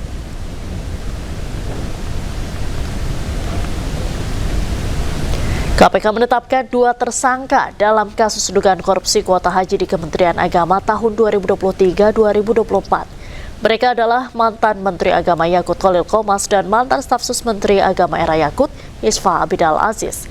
Dan berikut kita simak wawancara jurnalis iNews Ismalia Medasari dengan juru bicara KPK Budi Prasetyo. Mantan Menteri Agama Yakut Khalil Qomas ditetapkan sebagai tersangka korupsi dana kuota haji. Dan bagaimana untuk informasi selengkapnya, saya sudah terhubung dan saya sudah bersama juru bicara KPK, Mas Budi Prasetyo. Selamat sore, Mas. Selamat sore, Mbak Isma. Ya, Mas, ini kan mantan Menteri Agama ya, Pak Yakut Khalil Qomas ini sudah ditetapkan sebagai tersangka. Mungkin bisa diberikan informasi selengkapnya, Mas? Baik. Perkara ini berangkat dari adanya tambahan kuota haji dari pemerintah Arab Saudi kepada pemerintah Indonesia untuk memangkas panjangnya antrean ibadah haji. Ya, jadi kita ketahui di beberapa daerah di Indonesia bahkan ada yang mengantre sampai dengan 30 tahun gitu ya. Nah, melihat permasalahan itu kemudian pemerintah Arab Saudi memberikan tambahan kuota sebanyak 20.000. Nah, dari 20.000 ini maka kemudian yang seharusnya splittingnya dilakukan 92% untuk haji reguler, tapi kemudian splittingnya dilakukan 50%, 50%. Nah, pembagian 50% ini maka kemudian berdampak pada berkurangnya haji reguler yang seharusnya dikelola oleh Kementerian Agama. Di sisi lain menambah haji khusus yang kemudian dikelola oleh para PIHK atau Biro Travel yang semula hanya mendapatkan plotting 8%, tapi kemudian karena adanya diskresi yang bertentangan dengan ketentuan perundangan tersebut, maka kuotanya bertambah secara signifikan menjadi 10.000 atau 50% dari paket kuota 20.000 tersebut. Nah, dari situ kemudian bahwa setelah dilakukan diskresi, dibagikan, didistribusikan kuota ini, maka kemudian di ujungnya para PIHK atau Biro Travel ini mengalirkan sejumlah uang kepada pihak-pihak di Kementerian Agama. Nah, itu yang kemudian menjadi konstruksi utuh dari perkara ini. Oke, berarti ini selain mantan Menteri Agama ada berapa tersangka lagi dan apakah mungkin akan segera diperiksa atau dilakukan penahanan, itu seperti apa, Mas? Ya. Dari serangkaian penyidikan yang dilakukan, penyidik kemudian melakukan pemeriksaan baik kepada pihak-pihak di Kementerian Agama, pihak-pihak asosiasi, kemudian pihak-pihak dari Biro Travel, yang kemudian KPK menemukan adanya perbuatan melawan hukum kepada pihak-pihak yang kemudian pada tanggal 8 Januari kemarin ditetapkan sebagai tersangka, yaitu Saudara YCQ selaku mantan Menteri Agama pada saat tempus perkara dan juga Saudara IAA yang merupakan staf khusus dari Menteri Agama pada saat itu. Kalau staf khususnya itu berperan sebagai apa, Mas? Ya, tentu begini, dari konstruksi utuh perkaranya, dari penambahan kuota haji tersebut, di sini dilakukan diskresi. Nah, diskresi ini seperti apa? Proses dan tahapannya, termasuk apakah ini inisiatornya top down, murni dari Kementerian Agama, atau bottom up. Jadi ada inisiatif dari para PIHK ataupun asosiasi, atau keduanya, top down dan bottom up, gitu kan, yang kemudian bersepakat untuk melakukan diskresi, splitting menjadi 50%, 50%. Nah, peran-peran itulah yang kemudian didalami sama penyidik, termasuk juga peran terkait dengan pendistribusian kuota, kemudian dari PIHK dan Biro Travel ini mengalirkan kepada oknum-oknum di Kementerian Agama ini seperti apa. Nah, itu yang kemudian dari konstruksi utuh perkara itu, kemudian KPK menemukan adanya dugaan perbuatan melawan hukum yang dilakukan oleh para pihak tersebut yang kemudian ditetapkan sebagai tersangka. Mas, setelah ditetapkan sebagai tersangka, apakah nantinya kedua tersangka ini akan dilakukan penahanan? Ya, tentunya. Jadi ini kan penyidikan masih berprogres, nanti kita panggil lagi untuk dilakukan pemeriksaan dalam status sebagai tersangka. Terakhir, Mas, mungkin bisa disampaikan berapa kerugian negara akibat kasus ini? Ya, perkara ini adalah sangkaan pasalnya pasal 2, pasal 3 terkait dengan kerugian keuangan negara yang saat ini sedang dilakukan finalisasi hitungnya oleh kawan-kawan di BPK. Sehingga nanti dalam proses penyidikan ini kita tunggu hasil kalkulasi akhir dari BPK, nilainya berapa. Nah, yang terpenting Mbak Risma, bahwa kerugian keuangan negara ini jangan selesai di angka saja, tapi bagaimana kita bisa secara optimal memulihkan keuangan negara itu. Ya, oleh karena itu, dalam serangkaian penyidikan yang dilakukan, penyidik selain melakukan pemeriksaan juga melakukan penyitaan, yaitu sejumlah aset yang diduga terkait ataupun bersumber dari dugaan tindak pidana korupsi ini. Ya, oleh karena itu, dalam kesempatan ini, yang pertama kami menyampaikan apresiasi dan terima kasih kepada pihak-pihak yang sudah kooperatif, hadir memenuhi panggilan penyidik, memberikan keterangan yang dibutuhkan, dan juga mengembalikan terkait dengan aset-aset yang diduga terkait, baik dalam bentuk uang ataupun aset lainnya. Oleh karena itu, yang kedua, kami mengimbau kepada pihak-pihak yang masih ragu, masih maju mundur untuk mengembalikan aset-aset yang diduga terkait dengan perkara ini, silakan segera disampaikan kepada KPK supaya nanti penyidikannya juga bisa berprogres secara efektif. Baik, Mas Budi, terima kasih banyak atas waktunya. Sehat selalu, Mas. Ya, kita baru saja mendengarkan penjelasan dari juru bicara KPK, dan saat ini kami masih terus mengawal kepada pemirsa bagaimana kelanjutan dari kasus ini. Dari Jakarta, Ismalia Ahmad Putra Pamungkas, Jemi Jasin iNews melaporkan. Cuaca buruk dilaporkan melanda wilayah Istanbul dan sekitarnya. Angin kencang menyebabkan gangguan pada jalur transportasi.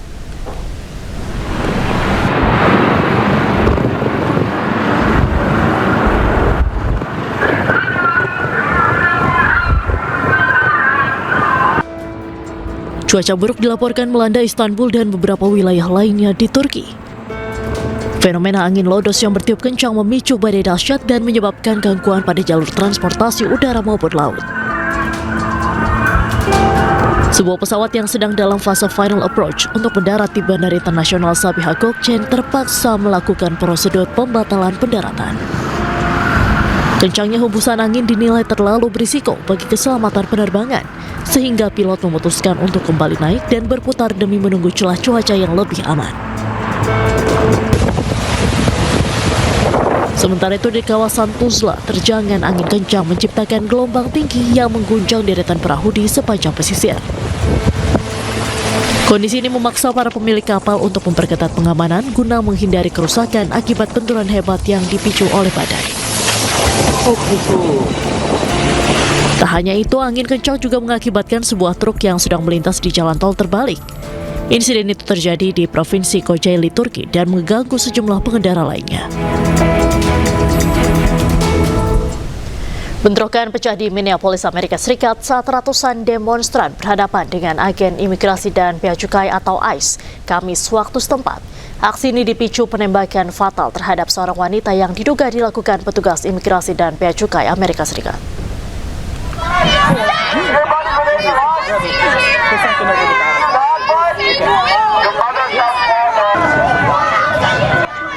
Kericuhan terjadi ketika ratusan demonstran mendatangi kompleks gedung federal Bishop Henry Whipple di Minneapolis, Amerika Serikat pada Kamis malam waktu setempat.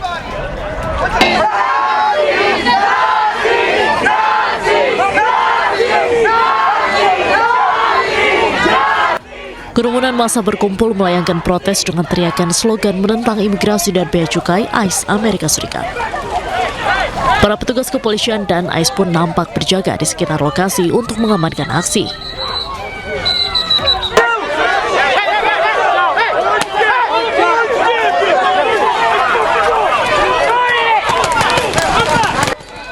Situasi memanas saat aparat mengejar sejumlah perusuh dan melakukan penangkapan. Meski demikian, unjuk rasa terus berlangsung hingga malam hari. Departemen Keamanan Dalam Negeri Amerika Serikat menyebut sekitar 600 orang terlibat dalam aksi itu dengan 11 demonstran ditahan. Sebelumnya, aksi ini dipicu penembakan fatal terhadap wanita bernama Renee Nicole Good yang berusia 37 tahun pada hari Rabu yang dilakukan oleh agen imigrasi dan bea cukai ICE Amerika Serikat. Peristiwa itu pun memicu gelombang protes besar-besaran dan bentrokan antara demonstran dan aparat penegak hukum di tengah kebijakan deportasi massal yang digalakkan pemerintahan Presiden Donald Trump. Ketegangan terjadi di New Delhi, India saat aparat menggelar operasi pembongkaran bangunan di sekitar sebuah masjid berusia lebih dari seabad waktu setempat. Aksi tersebut menuai protes warga setempat yang menimbulkan bentrokan massa dengan aparat.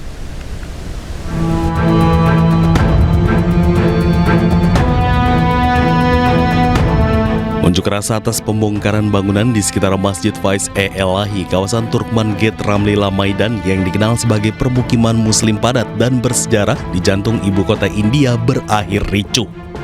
Operasi pembongkaran sebelumnya menyasar bangunan yang dinilai berdiri secara ilegal di lahan yang berdekatan dengan masjid dan area pemakaman. Situasi memanas ketika sekelompok warga diduga mencoba menghalangi jalannya pembongkaran. Polisi mengklaim sekitar 25 hingga 30 orang melempari petugas dengan batu yang menyebabkan 5 aparat kepolisian terluka.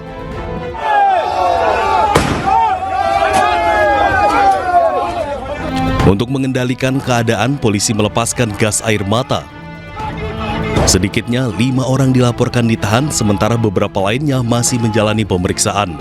Aparat juga mendaftarkan laporan polisi terhadap pelaku yang belum teridentifikasi dengan dugaan perusuhan, penyerangan aparat, dan menghalangi tugas resmi. Sebelumnya, pembongkaran dilakukan dengan mengerahkan 20 unit bulldozer pada malam hari dengan pengamanan ketat. Otoritas setempat menyampaikan operasi pembongkaran bangunan dilaksanakan atas perintah Pengadilan Tinggi Delhi dan telah melalui koordinasi dengan perwakilan warga serta pengurus masjid. Pemerintah menegaskan bangunan masjid yang berusia lebih dari seabad tersebut tidak mengalami kerusakan. Yang dibongkar hanyalah bangunan komersial ilegal seperti gedung pertemuan, pusat diagnostik, dan klinik.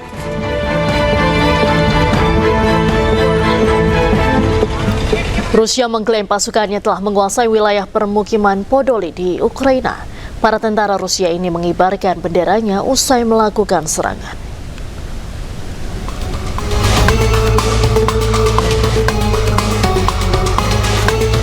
Proyektil menghantam sebuah bangunan diikuti oleh ledakan. Bendera Rusia pun dikibarkan ketika Kementerian Pertahanan melaporkan bahwa pasukannya telah menguasai pemukiman Podoli dan Bratskoye di wilayah Kharkov dan Dnepropetrovsk di Ukraina. Para tentara mengibarkan bendera nasional mereka dari gedung-gedung di daerah yang direbut. Pasukan Rusia membersihkan wilayah tersebut dengan menguasai sepenuhnya area seluas 9 km persegi dari zona pertahanan Angkatan Bersenjata Ukraina. Pasukan Rusia membersihkan wilayah tersebut dan menguasai sepenuhnya area seluas 9 km persegi dari zona pertahanan Angkatan Bersenjata Ukraina. Hingga kini pun pihak Ukraina belum memberikan komentar terkait pernyataan Kementerian Pertahanan Rusia.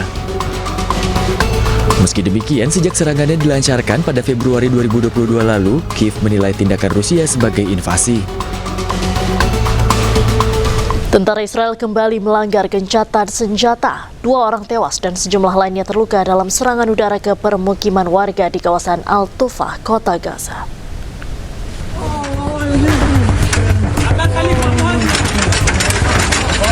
Tentara Israel kembali melancarkan serangan udara ke permukiman warga di kawasan Al-Tufah, kota Gaza pada hari Rabu. Akibat serangan ini, sedikitnya 2 orang tewas, sementara sejumlah lainnya luka parah. Tentara Israel mengklaim serangan menargetkan seorang pimpinan Hamas yang merencanakan serangan terhadap pasukan mereka. Serangan ini menambah daftar pelanggaran Israel sejak gencatan senjata mulai berlaku pada 10 Oktober 2025. Rangkaian pelanggaran serangan oleh tentara Israel menewaskan sedikitnya 424 warga Palestina dan melukai lebih dari 1.000 lainnya. Baku tembak kembali terjadi di Gaza usai gencatan senjata disepakati. 1 orang terluka akibat insiden ini.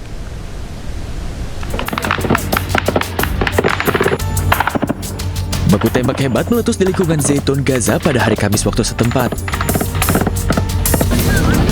1 orang terluka cukup serius langsung dibawa keluar dari lokasi kejadian dengan gerobak yang ditarik keledai. Warga Palestina lainnya berlindung di balik penghalang beton atau kendaraan.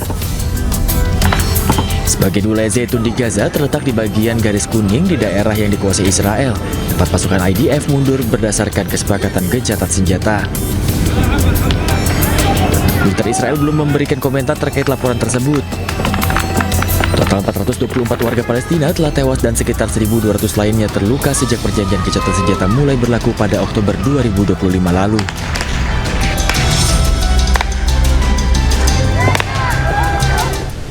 Usai gencatan senjata, penderitaan warga Gaza belum juga berakhir.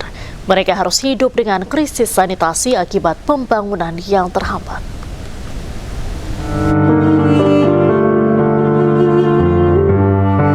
Hampir 3 bulan setelah kesepakatan gencatan senjata, penduduk Gaza menghadapi tanah tandus. Rumah-rumah hancur menjadi puing-puing, dan mereka harus berjuang untuk membuang limbah dan sanitasi yang diperparah oleh musim dingin yang keras. Sejumlah keluarga terpaksa tinggal di tempat pembuangan sampah dan harus melalui kondisi hidup yang mengerikan. Tak jarang anak-anak harus hidup berdampingan dengan tikus dan kecoa yang membuat mereka dalam resiko kesehatan.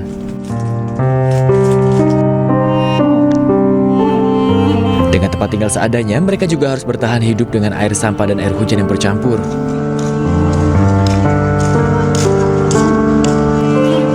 Dengan gencatan senjata bulan Oktober, wilayah tersebut menyaksikan fase pertama dari rencana perdamaian sementara, pertukaran sandera dan tahanan, serta masuknya bantuan dasar.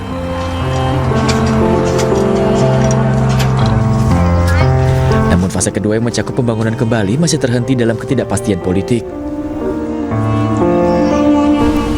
Ribuan warga memadati jalan-jalan di Caracas mengecam intervensi Amerika Serikat dan menyerukan pembebasan Presiden Nicolas Maduro yang ditangkap.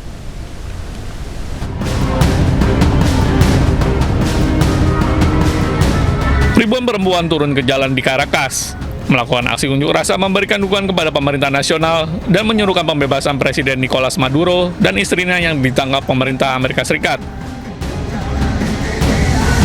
Para demonstran perempuan memegang spanduk yang mendukung presiden dan ibu negara sambil meneriakkan slogan-slogan yang menentang campur tangan asing.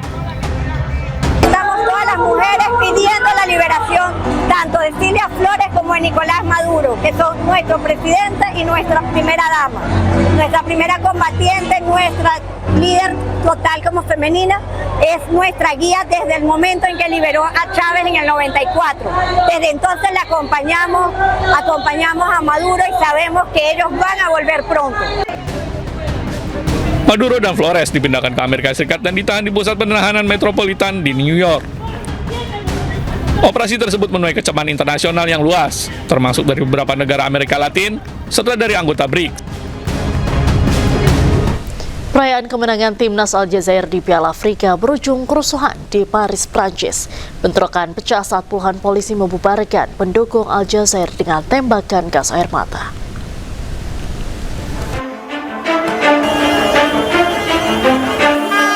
Polisi anti huru-hara Prancis bentrok dengan penggemar sepak bola Aljazair di distrik Barbès, Paris, Prancis. Bentrokan terjadi usai perayaan kemenangan Aljazair atas Republik Demokratik Kongo di babak 16 besar Piala Afrika berujung rusuh. Pemirsa, terima kasih Anda masih di iNews Sore bersama dengan saya Camar Haenda. Cuaca buruk dilaporkan melanda wilayah Istanbul dan sekitarnya. Angin kencang menyebabkan gangguan pada jalur transportasi.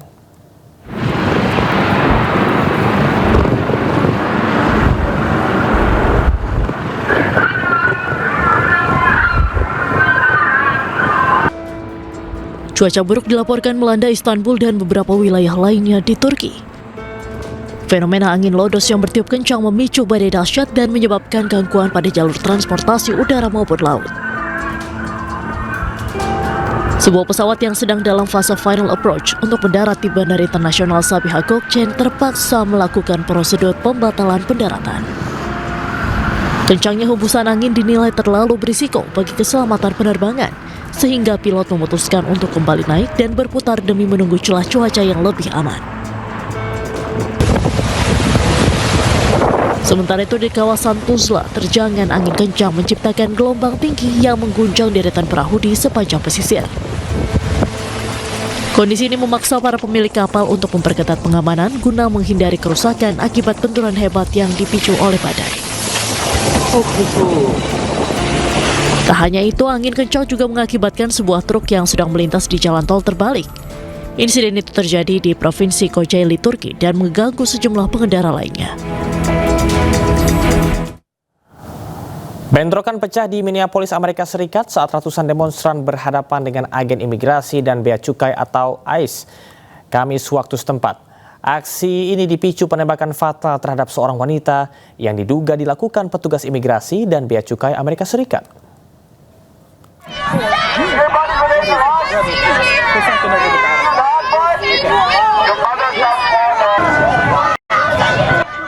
Kericuhan terjadi ketika ratusan demonstran mendatangi kompleks gedung federal Bishop Henry Whipple di Minneapolis, Amerika Serikat pada Kamis malam waktu setempat.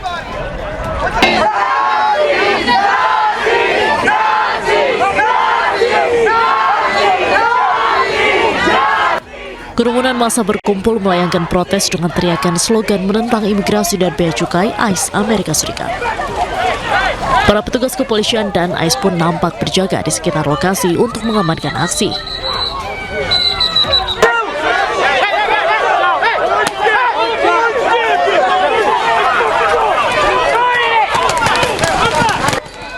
Situasi memanas saat aparat mengejar sejumlah perusuh dan melakukan penangkapan. Meski demikian, unjuk rasa terus berlangsung hingga malam hari. Departemen Keamanan Dalam Negeri Amerika Serikat menyebut sekitar 600 orang terlibat dalam aksi itu dengan 11 demonstran ditahan. Sebelumnya, aksi ini dipicu penembakan fatal terhadap wanita bernama Renee Nicole Good yang berusia 37 tahun pada hari Rabu yang dilakukan oleh agen imigrasi dan bea cukai ICE Amerika Serikat. Peristiwa itu pun memicu gelombang protes besar-besaran dan bentrokan antara demonstran dan aparat penegak hukum di tengah kebijakan deportasi massal yang digalakan pemerintahan Presiden Donald Trump. Ketegangan terjadi di New Delhi, India saat aparat menggelar operasi pembongkaran bangunan di sekitar sebuah masjid berusia lebih dari seabad waktu setempat. Aksi tersebut menuai protes warga yang menimbulkan bentrokan massa dengan aparat.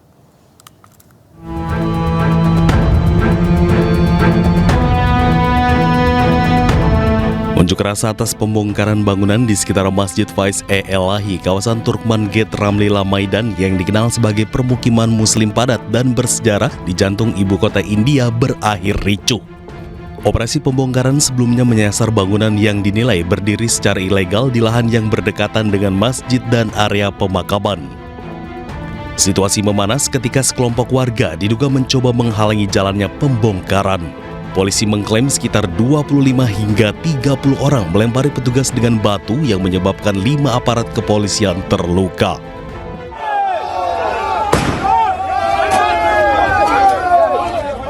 Untuk mengendalikan keadaan, polisi melepaskan gas air mata.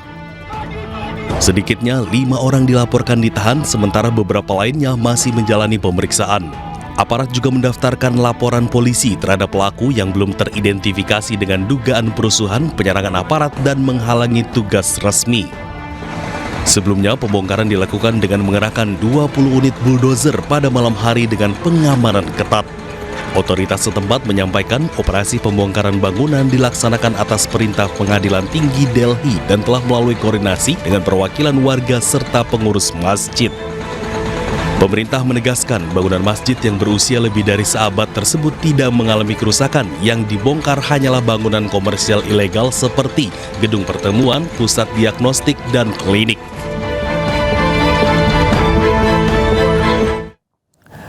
Rusia mengklaim pasukannya telah menguasai wilayah pemukiman Podoli di Ukraina. Para tentara Rusia mengibarkan bendera usai melakukan serangan. Dan pemirsa, usai sudah kebersamaan kita dalam iNews sore hari ini. Temukan informasi-informasi terbaru lainnya di www.inews.id. Cuplikan tayangan berita iNews dapat Anda saksikan di kanal YouTube @official iNews. Dan jangan lupa saksikan iNewsroom sesaat lagi bersama dengan rekan saya Davi Pratama. Pemirsa, update informasi terbaru Anda dengan berita-berita aktual juga hangat dan sejukkan dahulu dengan air mineral yang murni dan pasti sejuknya. Saya Camar Haida pamit undur diri, selamat beraktivitas. Sampai jumpa.